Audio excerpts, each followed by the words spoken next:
অনেক বদনাম আছে কিভাবে আমাকে হ্যারাস্ত করবে, কিভাবে আমাকে বদনাম দেবে, এই চিন্তা যথেষ্ট। এতে কি হয়েছে, বদনামে চারদিকে ছড়ছে, দেখতে এসে আমাকে, কিন্তু আমার বদনাম হয়েছে দেখাই যায়, এসি কারেন্টের দোলে লেগে থাকে, এইভাবে লেগে পড়ছে, ওই বেচারা দেখে দিয়ে গেছে।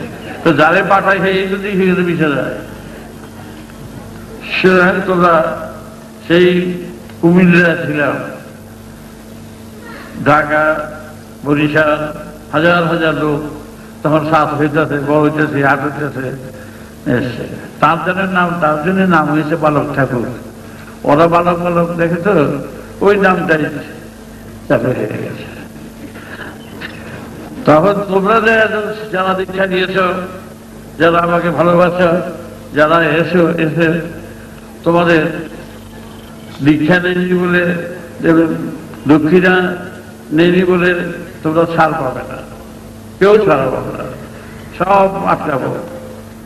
আমার দক্ষিণাটাই পরিষ্কার, এটাই হলো স্বাধীনতা। 20 পুঁতে গেলাম, 25 বছরে আরো কিছুদিন বাকি আছে। যখন বলেছিলাম 67 সালে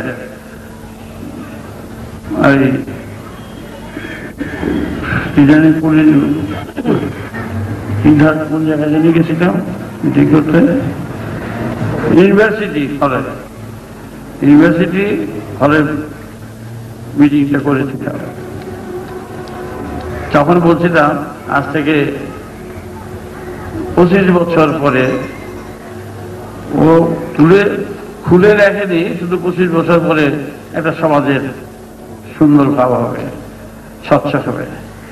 আজ 25 বছর সম্পূর্ণ না হলেও আজ স্বাধীনতা দিবসে আমি সেই বীজ তোমাদের ছড়িয়ে দিলাম, এবং তোমরা সেইভাবে প্রস্তুত হও। দ্বন্দ্ব দরকার নাই। বাপ যদি ডাকাইতে হয় তোমাদের সেই বাবারে বাবা ডাকবো না কি?